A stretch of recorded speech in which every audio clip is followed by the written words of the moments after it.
This is the Action Movie Guys podcast, bringing you action movie reviews from across the decades, plus box office numbers and insight like never before. And now, your hosts of the Action Movie Guys podcast, Alex and Nate.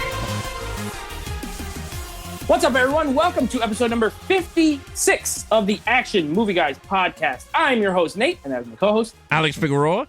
And this episode, we're going to be talking about a little movie called we'll give them the full title. Fast and Furious presents Hobbs Shaw. This is a spinoff, of course, of the Fast and Furious movie, starring two of the characters that appeared in other Fast and Furious movies. They would be Hobbs and Shaw, if you didn't already know. So before we get into the review, of course, if you are watching this podcast on YouTube, please make sure you go ahead and like, subscribe, comment down below. What do you think of Hobbs and Shaw? Give us your scores, give us your ratings. And if you're listening on the go, whether it be Apple Podcasts, Spotify, however you get your podcast, make sure you're subscribed. Click the download button so it automatically gets the new episodes every week. And leave us a comment and a review if you could be so kind. All right. Now, Alex, Hobbs and Shaw, I know you watched this not that long ago, not for this review, but you just recently watched. Yeah. So what happened was I never seen this in the theater, at all. I refused, anyway, to be honest with you. Because it was two characters I didn't care for. The Rock is really good, and I love Jason Statham, but I was just I don't like Fast and the Furious like that to see spin-off characters. But my wife is a huge fan of the franchise, so she wanted to see it. So she was like, "You will like it, you will like it." So I brought it on 4K, and I watched it, and I'm going to tell you my review. And we're gonna tell you if he liked it or not. All right, so very good. Yeah, I saw this at the theater, bought it on 4K, and then I watched it for this review. So this is only my second time watching it, but that's just because I usually see movies and wait a little while before I watch them again. Either way, before we get into the actual review and give you our criteria, we're going to go ahead really quick and give you the box office score or box office total and the Rotten Tomato critical scores here. So, of course, with box office, I always guess. Now, I know the Fast and Furious is a big franchise. These movies make absolutely boatloads of cash. Right. If I remember correctly, Hobbs and Shaw came in a little under the other movies, but I do think it still did well. So I'm going to say that Hobbs and Shaw made $232 million. That's my guess. $232 million. All right. You think you're right? I'm never right, so I don't think I'm right, but hopefully I'm close, at least. All right, so let's see if you're right. This is the Fast and Furious presents Hobbs and Shaw from 2019. Was Nate right? Well, he was way wrong. Oh. Domestic, it was $173,956,935. International, $585,100,000 for a worldwide total of $759,056,935 on a budget of $200 million. Well, I guess that's why overseas gets movies before us sometimes. You know, when it makes $500 million over there and only $100 and something million here, makes a lot of sense. Yeah. That's not surprising. This is the Fast and Furious is an international franchise. It does well overseas, whatever. So, all right, now critical score. So Rotten Tomatoes, they have a critic score and an audience score. So Alex, what do you think this got as far as the critics and then the audience? All right, so the critics, I don't think the critics like this movie, so I'm gonna give it a 55. Okay, 55. I'm gonna give it the green stickers, right? I can see the audience liking this, because it's right up the alley. So I'm gonna give it a 69. 69. Okay. All right, you're way off. Now you're way off. I was way off, and now you're way off. So I guess when we're both close or we're both far apart. So critics score this was a certified fresh film, 67%. Oh. So 12% off. But where you're way off is the audience score. Not only did audiences like this movie, apparently they love this movie because it has an 88% audience rating. A difference of 21% between the critics and the audience. So yeah, they loved it, but who cares? Because when you come to listen to the Action Movie Guys, you are listening to myself and Alex tell you if we liked this movie. So we're going to go ahead and give you our criteria. Of course, we score lead character, main villain, action scenes, storyline, and overall movie on a scale of 5. Then we give you our total points and let you know if we enjoyed the movie or not. So Alex, you get to go first. Lead characters, obviously similar to Lethal Weapon. Yep. It will be both Hobbs and Shaw. So take it away. Yeah, so this is the second movie, right, that we're going to put two people as the lead character. All right, Hobbs and Shaw, The Rock, Dwayne Johnson, and Jason Statham. I gave them a 4. I thought they were great. I'm not going to say they were perfect, but they had great chemistry together. And you saw that on screen. Their characters was way too goofy for an action movie. I don't know. It's funny. I'm going to sound like Nate because Nate was very picky with the lethal weapons and they were goofy all over the place. This was goofy, dude. Like, they were goofy. Like, I was just like, oh my God, they're cracking jokes with each other. A lot of the scenes, it just felt like they were improv. There's no way half of these scenes were like in script. Like, you could tell they improv this movie. But to be honest with you, I was not into the characters as much. I gave them a 4 because of chemistry. They were good. They're fighting. You could tell the different fighting styles. He's a brute, very brawler, and then the other one's very finesse with his fighting, kung fu here and there. I like that. They had come from 2 different worlds. One's Samoan, the other one's British, English.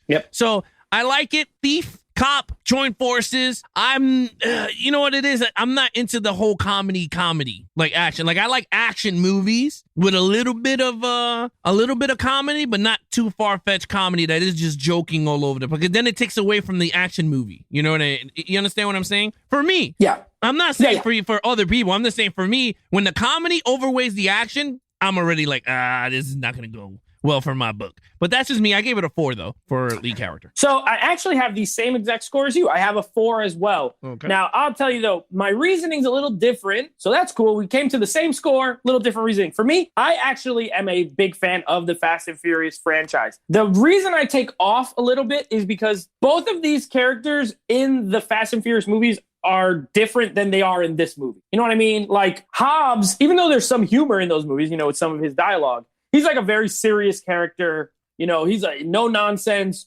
go get him type, military special forces guy, right? And Deckard Shaw, Jason Statham, he's a villain in the Fast and Furious, movies. So he's a bad dude. He killed Han, with air quotes, killed Han, he's not messing around. And you're right. This movie, they have great chemistry together. There's no doubt about it. They have great chemistry together. A part of me almost wishes the same exact cast and same exact movie happened and it was called something different. You know what I mean? Like they were different characters. They weren't Hobbs and Shaw. They were just like, Jim and Bob, whatever. But I where I differentiate from you is I am a comedy guy. I love laughing. I love making people laugh and I love comedy and it hits. A lot of the dialogue between the banter between the two makes me laugh. I love the airplane scene in particular, where they're like talking trash to each other and they're like kind of whispering it the whole time. I think it's hilarious, but I agree with you. I gave it a 4 overall. All right, now, main villain. So Idris Elba is my guy. I am an unabashed Idris Elba fan. He's great.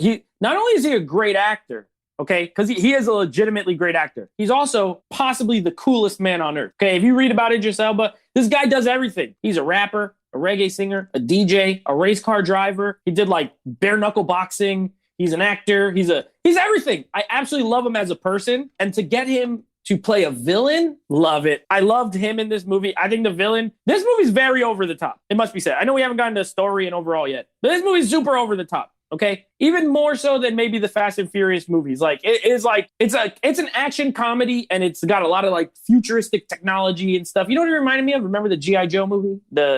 Any of the G.I. Joe movies really? How they're kind of futuristic, but like not realistic at all. It reminded me of some of that. Some of the like technology or whatever. Yeah, exactly. Yeah, like some of the technology and stuff like that. I love Idris Elba in this movie. I love the villain. He has a line where he's like, "I'm the Black Superman." And that's pretty much, but he's bad, right? Like he's super powered. I love his fighting thing with the eye where you could tell where they're going to go, like the Sherlock Holmes type thing. I give him a 5. I think he's a great villain.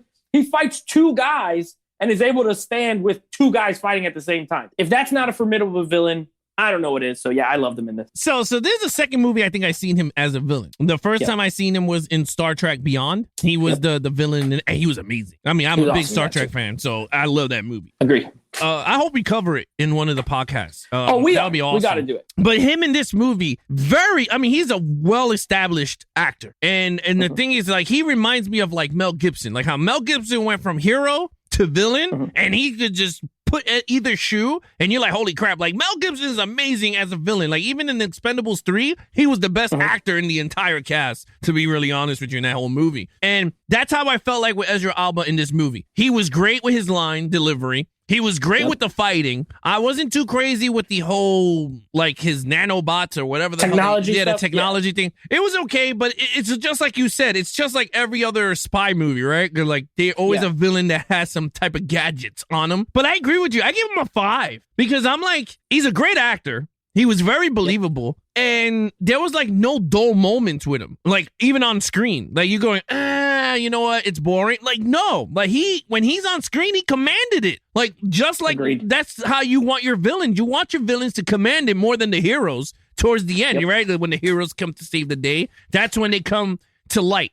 And I think he delivered on all fronts, and I gave him a 5. Very good. All right, action scenes. Oh, okay. The action scenes. There was a lot of action on this. And then they did not hold back on the action. My thing is, it was good action. Some was great, but not too great. Like through the whole movie, right? Like you had the and the thing is like with Fast and the Furious, I'm very and my wife hates it. I hate their action in the movies, right? Because it's so far fetched with the driving, right? They're doing all this stupid stuff, and you go, yeah, right. They can't do this with a car in real life, and that's how I felt like with this movie. Like, you know, Mission Impossible takes the realism into the movies, right? With their stunts, you're going, wow, Tom Cruise really did this, right? Yep. There were scenes in this movie that I was just like, like it was not believable with me, right?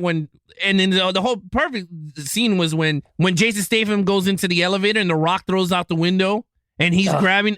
I could not take that. I couldn't take it. I could not take it. I was like, come on. I was like, this big dude would be flying through gravity. Like that's how fast he would be going to hit the floor. I couldn't. I mean, and again, I understand people gonna be like, oh yeah, but you're being too nitpicky. I'm being really nitpicking here. But the scenes that I liked a lot was with Ezra Alba behind the motorcycle. That motorcycle was sick. I don't know why. Absolutely. I didn't care nothing when he slides under the trucks. And he could analyze the distance and all this, and then wherever he's standing, the motorcycle comes to him. I was like, you know what? That's the best part of the movie. I couldn't care for Hobbs and Shaw's action because their action scenes wasn't like memorable for me as much because it was just like it was like over the top stuff, like he's taking a face and ramming it to access the door, and I was like, it's funny once you're stretching the scene out. I gave it a 4.5 in terms of action, but Ezra Alba I could have pushed it to 5. But I think it's a 4.5. Yeah, so this is, of course, directed by David Leitch, one half of the director duo from the original John Wick. Well, then I guess there was no John Wickness in this movie because that memo went out the window. So here's my thing with David Leitch. I think between John Wick and Atomic Blonde, I think contain his best action. He did Deadpool 2. Where everything's very rubbery, in my opinion. Like it's not like it's a goofy movie, but it's not very great action. For me, this is better than that, but not as good as the other two. However, there isn't like you said, there's an abundance. Like there's a lot of action in this movie, maybe to the detriment of some other stuff, but a lot of action scenes. Very over the top. I agree. I like the scene with that you didn't like, but I like it for the comedic element, not for the action element per se. So it really is going to depend on what you enjoy or what you're going to get out of it. It's one of those movies that has something for everyone, in my opinion. But you know, whatever. I gave it a 5. I thought it was. I had a good time. But it's the kind of action that's like it's well shot. It is well shot.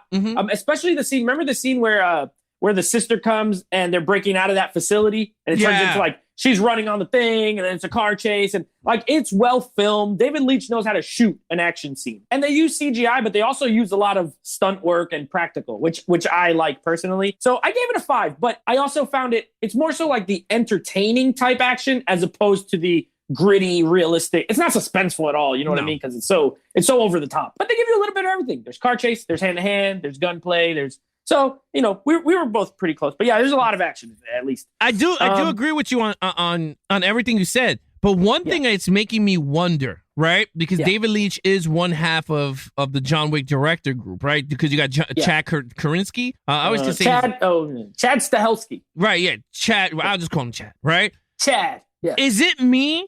Or does he need Chad to make a good action movie? Because if you look at Atomic Blonde, which we covered here on the Action Movie Guys, I'll just put the link somewhere up here. It fell flat, right? Like it felt a little John Wick, but there was something missing with the story that I think even with Chad, it would have ironed out, right? Like because I think Chad was more of the hand-to-hand fighting more than than David. So if you think David Leitch and Stahelski both come from stunts and second unit directing and stuff like that. So I think that the best movie that either one has done was John Wick 1, personally. Atomic Blonde, I agree. We didn't love the movie itself, but the action scenes were legitimately great. I think what happens is he got into, now, even though Deadpool's rated R, it's basically a PG-13 movie with a bunch of like cursing. You know what I mean? And this one's PG-13 as well. When he gets away from the gritty, realistic action and gets more into the fantastical kind of over the top, I think that's the disconnect, if that makes sense. You know what I mean? I understand what you mean. It's not brutal. It's not like a ballet like Atomic Blonde and John Wick were. It's just a lot of noise and fury and stuff going all over the place. But I think I would love to see him come back and do like John Wick 4 with Chad Stahelski. Yeah, I think that'd be cool. And we'll see when Stahelski does something else besides John Wick. He's supposed to do the Highlander reboot. So let's see who's the real deal out of the two of them. You know what I mean? Who knows? You might be right. But you might be right on that. Yeah. So, all right, storyline. Okay, for me, this is the weakest part of the movie. I gave it a 3. I don't think it's terrible, but I also think it's very generic. This is a generic storyline. Super secret, bio weapon that the bad guys are trying to get and the good guys are also trying to get. And that's pretty much it. And the only thing is that the sister of Shaw is involved, and then that leads to some stuff. Yeah, it's all right. It's not terrible. But it's generic. You've seen that. If you've seen a spy movie in the last 100 years, you've seen a storyline similar to this. You know what I mean? So it's not very original, but I think they knew that and they didn't care. You know what I mean? Like, as far as writing goes, it was like, hey, we're going to have a lot of action and witty banter. Like you said, I feel like a lot of improv, things like that. And the story is it'll take a back seat. So while it's not absolute crap, like it's not so stupid, it's also very regular. So I gave it a 3. Yeah, in terms of storyline, man, you're right. It's so generic that it reminded me of Mission Impossible 3. I mean 2, right? Because she had to push herself with the chlamydia. Or I hope I said it right? Chlamydia. Not chlamydia. It was something with a C. I don't know why. Yeah. Chimera. Thank you so much to the chlamydia. Patriots. That's an STD. Yeah. Yeah. Yeah. She shot herself with that, right? So then it reminded, right? 24 hours to get this you. Girl takes it. And then he threw the bomb to the wall. Very generic. Well, here they had 72 hours. Yeah, they had 72 hours. They gave him an extra day. Yep. So, you're right. It's a very generic story, and I didn't think they cared. I just think they wanted to milk the cow. That's all it was. I agree. Right? I agree. Yeah. I gave it a 3. It was not a good storyline. The same as every other action movie trope. That's all it was. I like what you said there. This is milk the cow. This is definitely what you would call a cash grab film. Yes. Now, did they make it entertaining? Well, we're almost done, but pretty much. Okay, thank you. It is like it's pretty entertaining. But you're right, it is that. All right. So overall, what do you give it overall? I gave it a 3. Oh, okay. It has great look. I'm going to be really flat out honest right now. Yeah. If you want action, it gives you action. You want comedy, it gives you comedy. You want stupid plot, you got a stupid plot. You got a hot sister, you got a hot sister. Other than that, you enjoy the Fast and the Furious franchise, you got this. Yeah. You eliminate Dom and the other people, that you got Hobbs and Shaw. That's pretty much it. Like, for me, there was no way I was going to give this past a 3. There was no way. Because when I was watching it, I was like, this is a one and done for me. I was never going to watch this again. This is my second time watching it for the review. The first time I watched it with my wife, and I never even thought about it until we did it, until we brought it up. Because the fans voted on it. I was never going to see this movie again. And I don't even think I am going to watch it again. Unless the wife wants to see it. But it's a 3. It's a hard 3 for me. Yeah, I mean, for me, guess what? I will go above the 3. There you go. I gave it a 4. When I saw this at the theater, I had a good time. So, everyone watches movies for different reasons. Sometimes I want something intellectual. I want something that's going to, kind of stimulate the brain. And sometimes I want to have a good time. This movie is that second one. This is a good time movie. It's funny. It's got tons of action. It's cool to look at. You got beautiful people. For the ladies, we got Jason Statham. We got The Rock, right? For the men, we got Eiza Gonzalez, my future wife, is in this film. Vanessa Kirby, Helen Mirren. For the older crowd, hello. Helen Mirren, hello. There's a little bit of everything in here. Beautiful people. Yeah, beautiful people, beautiful cars. It's stunts. It's this is a kind of a throwback. It reminds me of like a 90s action movie in my opinion. Yeah, like it's very I can see over the top. It just has newer effects. If you know what I mean, like they just have better effects now. But yeah, it's that style of movie. I love The Rock. I love Jason Statham. I like the cameos. Ryan Reynolds and Kevin Hart both made me laugh when they popped up in their scenes. They're cute. They're throwaway. They're filler, but they also made me laugh. So I enjoyed it. I gave it a 4 total. So altogether, for me, that comes out to a 21 out of a 25. I like the movie. I don't, but that's just me. What did you give it? Total? I gave it a 19.5. Close. No, so we're in the ballpark. Yeah. This is a good time movie. Watch it for the fun. If you don't think it's fun, then turn it off. I don't know what to tell you, but you know what you're getting. I think you hit it on the head. If you're a Fast and Furious fan, like that franchise, it fits within the universe that they have created from when they started off stealing DVD players to now. So there you go. That is Hobbs and Shaw. Now, of course, this ends our Jason Statham month as voted on by you guys, the fans. Next month, we will be starting a new action hero, one named Sylvester Stallone. We will be watching Sylvester Stallone movies, and none of them are franchise. So no Rocky, no Rambo. It is, we got Tango and Cash in there, Judge Dredd, Demolition Man, Assassins, right? The Specialist, I believe. Oh, yeah. These were all voted on by you guys as well. So we got everything that's not a franchise movie from Stallone. Looking forward to it. And then, of course, next week we wrap up Matrix Revolutions. Yeah, and then we do the live rankings for everybody on the live show on Monday at 9 p.m. Eastern on Levels of Geeks Live. But again, if you want to follow us on a social media platform, please follow Nate over on Instagram at Netflix Reviews. Check out his podcast with him and his friends over at Netflix Movie Reviews. Anything Action Movie Guys, you can check out our Instagram, Action Movie Guys Podcast. And of course, join our Facebook community page, which is facebook.com/group/Action Movie Guys. Other than that, I'm your host, Alex Figueroa, and that is Nate from Netflix Reviews. Be awesome to each other and geek out.